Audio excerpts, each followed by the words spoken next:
भोजन का सम्मान करें, फेंके नहीं इसे किसी भूखे को दान करें। भोजन का सम्मान करें, फेंके नहीं इसे किसी भूखे को दान करें। Hello friends, welcome to my YouTube channel. Friends, आज के टाइम में हम सभी अपनी लाइफ में इतने ज़्यादा बिज़ी हो गए हैं कि हमारे आसपास हमारे घर में क्या होता है हमें बिल्कुल भी ये नहीं पता। और वेस्टर्न कल्चर को हम इतना ज़्यादा फॉलो कर रहे हैं, हम अपने आप को मॉडर्न बना तो रहे हैं, साथ साथ हम अपनी थिंकिंग को भी इतना ज़्यादा मॉडर्न बना लिए हैं कि जो हमारा हमारे कल्चर हैं, जो हमारे ट्रेडिशंस हैं, हम सब उनको भूल गए हैं।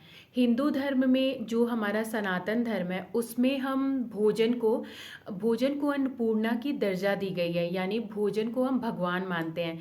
लेकिन आज के टाइम में हम इन सब बातों का बिल्कुल भी ध्यान नहीं देते हैं और धड़ल्ले से हम अपने घरों में खानों की बर्बादी करते हैं। Guys, it's my humble request to you, please stop wasting food, save food.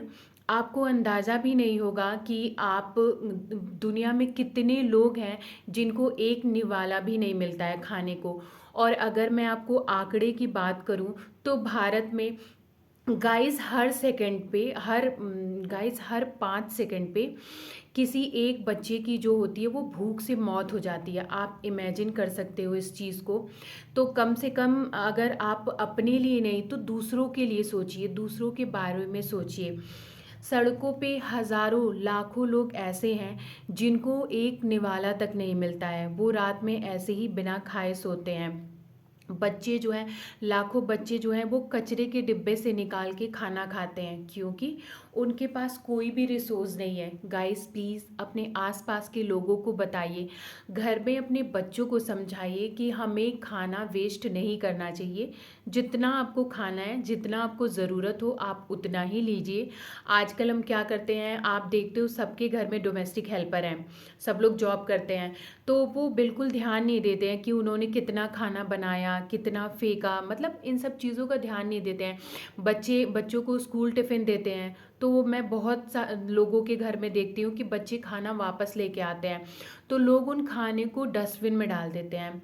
Friends, कम से कम आप उस इंसान के बारे में नहीं तो हमारे देश के किसान के बारे में सोचिए। हमारे देश के किसान कितनी मेहनत करते हैं, कितनी कड़ी से कड़ी धूप में, तूफान में, आंधी हो, ठंड हो, वो खेतों में जाते हैं और अपनी फसलों को उगाते हैं। और अगर किसी एक सीजन में उनकी फसल अच्छी नहीं होती है तो किसान सुसाइड तक कर लेते हैं। इसलिए हमें थोड़ा सा समझना होगा, हमें थोड़ा अवेयर होना होगा, हमें ये अवेयरनेस सबको, अपने रिलेटिव्स, फ्रेंड्स, सबको समझाना होगा। गाइस, एक सस्टेनेबल डेवलपमेंट का कॉन्सेप्ट है, मैं वो कॉन्सेप्ट आप सभी को समझाती हूँ। सस्टेनेबल डेवलपमेंट का मतलब ये होता है, जैसे जब हम कोई भी इकोनॉमिक ग्रोथ करते हैं तो हम नेचुरल रिसोर्सेज का यूज़ करते हैं। जैसे नेचुरल रिसोर्सेज हो गया, जैसे पेट्रोलियम हो गया, गैस हो गया, पानी हो गया।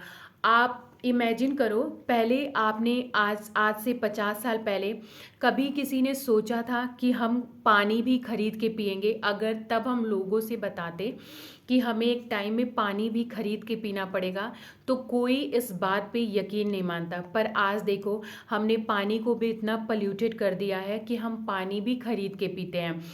पेट्रोलियम को हमने बर्बाद कर ही दिया है। कुछ टाइम बाद सारी व्हीकल्स जो होंगी वो इलेक्ट्रिक व्हीकल होंगी। और आगे के हमारी जो फ्यूचर जनरेशन होगी, जब तक वो आएगी तब तक उन्हें ताज़ी हवा भी नहीं मिलेगी, पूरे टाइम सबको मास्क लगाना पड़ेगा। तो आप नेचुरल रिसोर्सेज का यूज़ तो करो, बट नेचुरल रिसोर्सेज का इतना एक्सेसिव एक्सप्लॉयटेशन नहीं करना है कि वो हमारी फ्यूचर जनरेशन के लिए मिले ही ना। अगर फ्यूचर जनरेशन के लिए कुछ भी बचेगा नहीं तो हमारी फ्यूचर जनरेशन सरवाइव कैसे करेगी? इसलिए फ्रेंड्स, आप इकोनॉमिक डेवलपमेंट करो, बट प्रेजेंट की जनरेशन को ध्यान में रखते हुए हमें फ्यूचर की जनरेशन को भी ध्यान में रखना है। इसी को हम सस्टेनेबल डेवलपमेंट कहते हैं। Guys, say no to food waste, stop wasting food before it's too late. हमें ये अवेयरनेस फैलाना चाहिए, हमें बच्चों को भी बताना चाहिए। और मेरा जो एक सजेशन है, जो मैं मेरी तरफ से है, मैं सरकार से कहना चाहती हूँ, मैं अपने देश की गवर्नमेंट से कहना चाहती हूँ कि जैसे बाकी सब्जेक्ट्स हैं बच्चों के सिलेबस में, हमें एग्रीकल्चर को भी एज अ सब्जेक्ट इंक्लूड करना चाहिए। इससे क्या होगा कि बच्चे जब एग्रीकल्चर पढ़ेंगे तो उन्हें पता चलेगा कि किसान खेत खेत में कितनी मेहनत करता है, एक फसल उगाने में कितना टाइम लगता है, और फिर वो फसल कितनी मेहनत के बाद हमारे पास आती है और वो हमारे भोजन का निवाला होता है। तो friends, it's my humble request to all कि बिना सोचे समझे आप खाने को वेस्ट मत करिए। आप एक गरीब इंसान के बारे में सोचिए जो भूखे हैं, जो कई रातों से बिना खाए सोए हैं। आप कभी किसी गाय को खाना खिला सकते हो, लेकिन डस्टबिन और कचरे में खाने को मत फेंको। आपने एक कबीरदास का दोहा सुना होगा, साईं इतना दीजिए जामे कुटुम समाए। साईं इतना दीजिए जामे कुटुम समाए, मैं भी भूखा ना रहूं साधु न भूखा जाए। इसलिए फ्रेंड्स, थोड़ा सा हमें ध्यान देना होगा।